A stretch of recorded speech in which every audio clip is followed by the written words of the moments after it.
Hey guys, we're going to work on some of the contouring. I want there to be a hump in the center here to fit in the palm of your hand.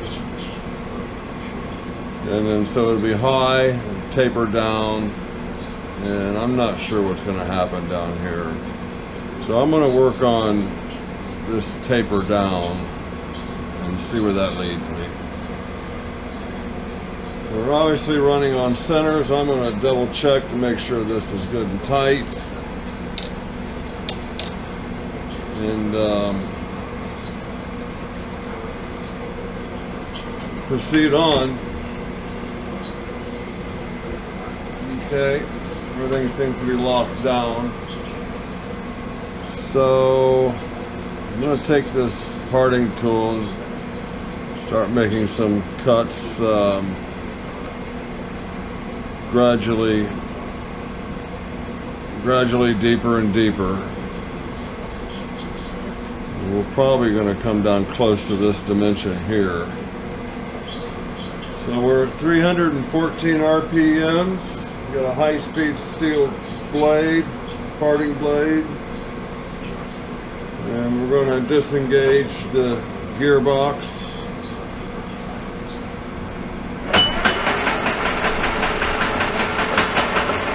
There we go. And I'm going to oil just the copper portion of this. So we're going to zero my dial. And keep track of the depth of cut. So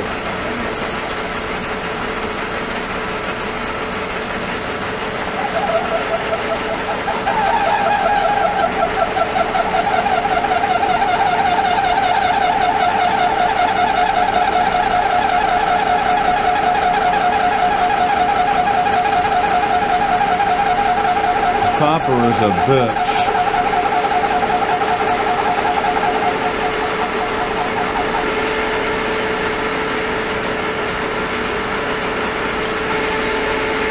The idea is once you get engagement, not to stop.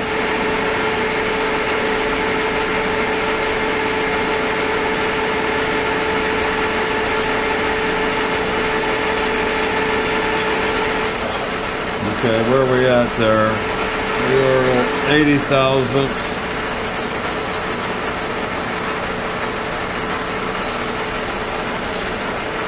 Come back around to 0.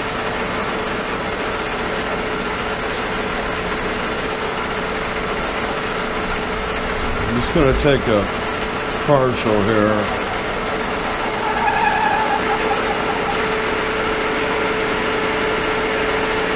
I think each step will maybe be half the width of this blade. So there's 80.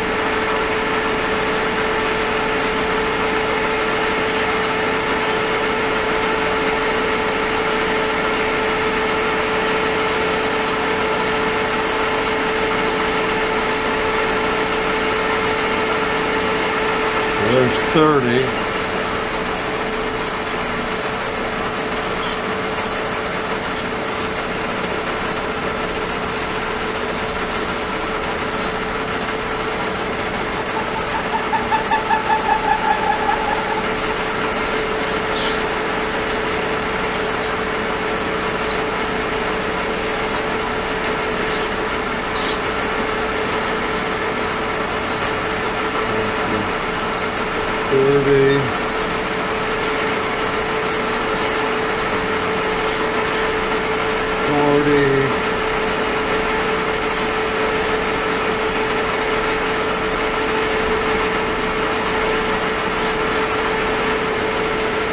$50,000.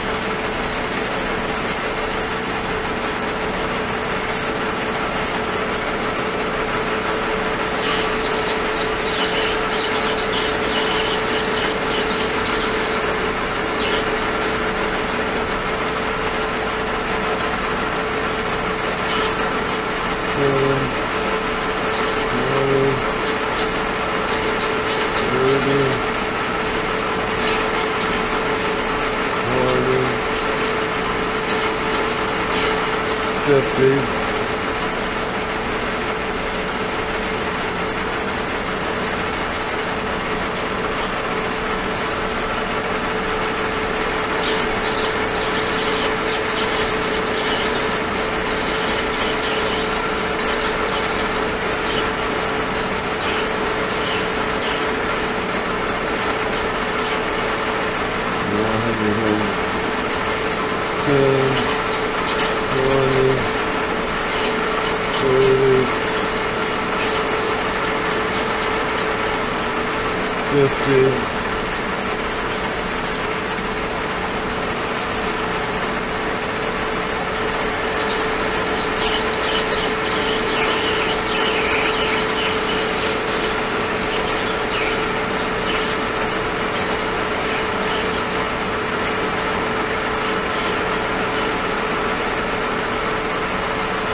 Another 50.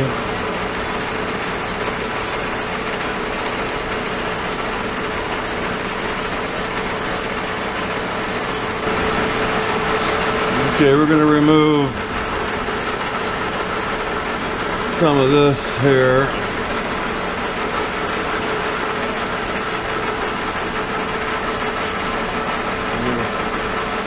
Let's take 50 thousandths out of that.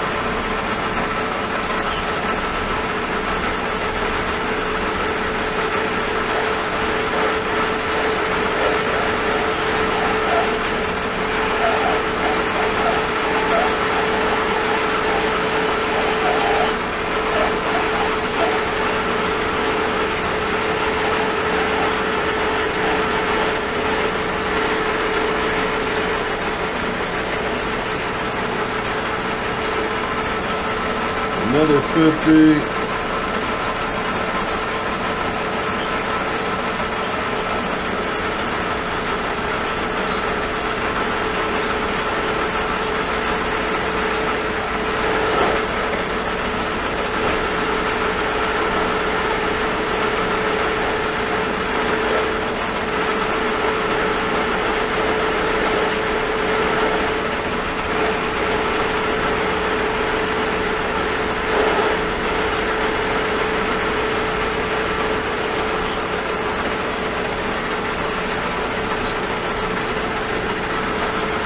And one more time.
hoping to lose that line.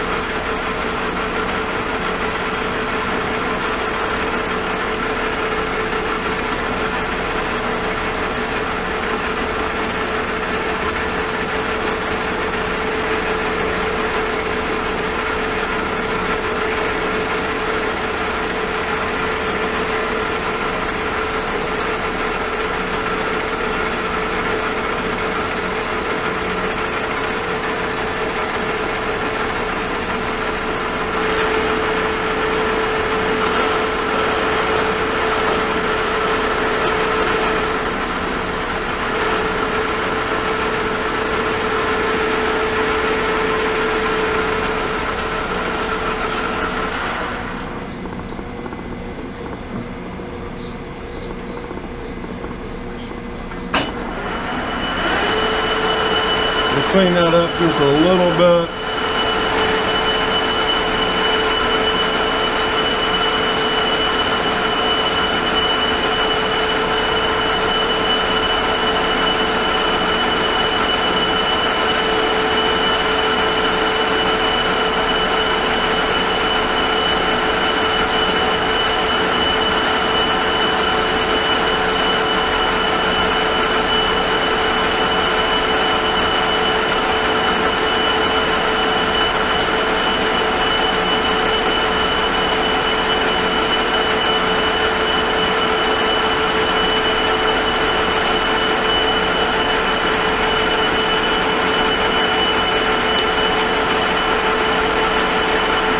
I gotta see if I can't tighten that up. That's horrible.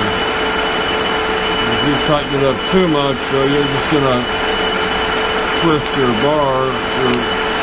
This threaded bar inside there would just snap in half.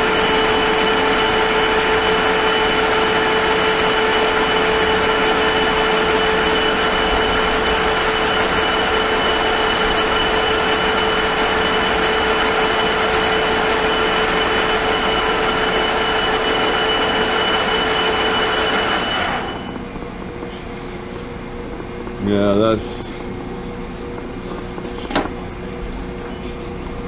that's unfortunate. That's not getting any better. Maybe I can fill that with something somehow. Anybody got any ideas about that? I think I'm beyond tightening it up to close that. It just wasn't lapped well. And then this here, I was hoping to get longer. So let's move the camera and get the file out and see what we can do with this. Okay, we're going to speed that up to 800.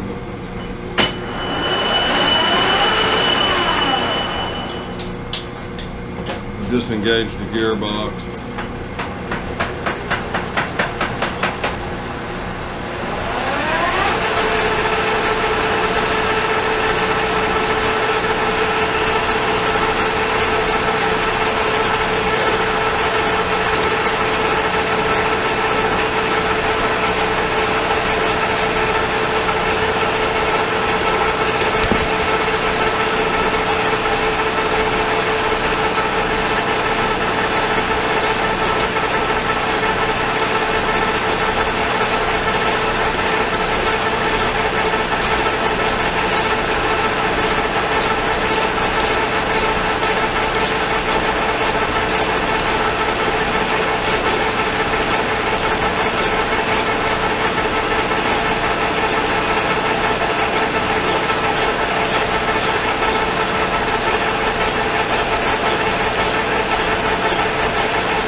Okay, I like that. A lot of work to do yet.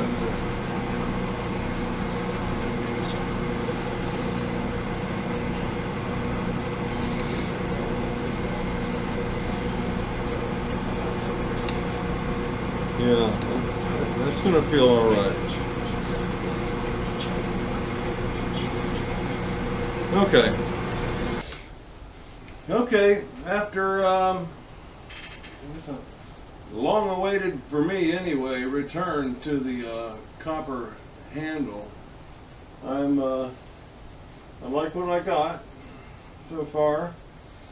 It's not exactly what I pictured, but I kind of like it contouring down and then pumping up again a little bit, and giving that, you know, a little more girth. So we'll start the other one on the other end in similar fashion and put some kind of feature on the butt. You know, the beauty of you know, turning on centers is you can flip that thing around as many times as you want and you're not going to lose concentricity. Okay, thanks for watching, thanks for subscribing. I really appreciate it. Tell a buddy, bring a friend, and let's take a look at the annex, little machine shop annex, and see how that's coming along for making room for a Bridgeport. So, I'm not using the fancy stick that pans and everything. So the idea is the Bridgeport, if I can get this to light up so I can see it also. I know you can do this on your phone and be able to monitor, you know, what you're filming. So I'm thinking, you know, let's walk on in here. So we'll start off here. This is the skid that the lathe was delivered on. And we turned that into a workbench by adding a couple 4x4 posts that I found here on the property. And here is the weight on delivery of my lathe, including the skid, I imagine, 33,044 pounds. So the idea is these two blue wire shelving units, which came out of a Ponderosa in the Forest Park area of Cincinnati, Ohio. They were replacing them. It was a Red Lobster. And what I found out is these little black clips cost a fortune. So if you ever run across something like that being scrapped, look for those little clips. So yeah, I obviously have this one all cleared off. That one's getting close. All my tools used to be like this, in these boxes and flats. All my sockets were in one, all mixed up, all my wrenches in another. So I finally got that stuff kind of organized back in a toolbox. And this is a garage sale find, this cabinet. And able to utilize that for stuff that used to be on those shelves. The problem is when I took up machining, my toolboxes, I had to empty them. Because all I had was, like, you know, wrenches and stuff for working on cars and, you know, stuff around the house. So I got my open-end wrenches back on the magnet strip. And there's my saw. And this I got, it was $130. They're usually close to $300. The base is kind of screwed up. But I'm kind of thinking about putting it on this roller cart. And, you know, obviously just the top part. And storing it in this little cubby here. and keep all the sanding and grinding stuff, you know, right here next to the open garage door. And I added a little cupboard. This is my anodizing stuff, and there's my I got I think a 12,000 watt transformer back there. How many watts is it? It's too dark to see in there. It's up there. I think it's 12,000 watts, amps, watts, whatever, watts. So that'll help, you know, keeping that stuff clean. I had this piece of marble, and put that up there in my surface plate, covered.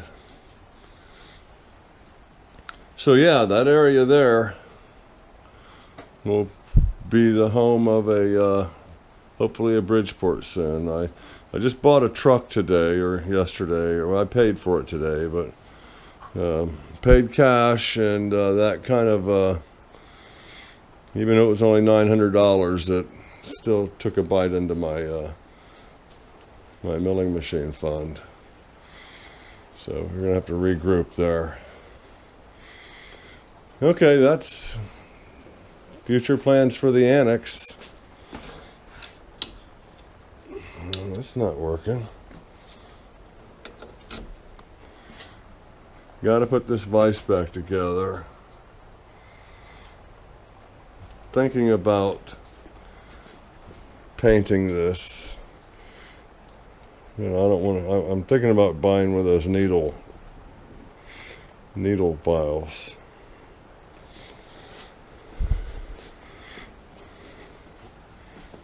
And we got the tool holder. It's just clamped on there right now.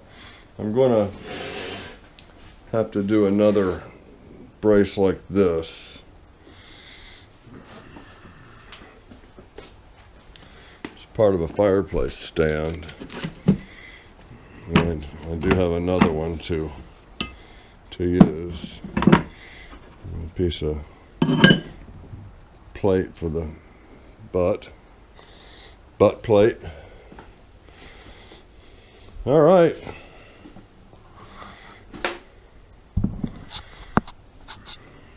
I'm truly going to let you go this time, so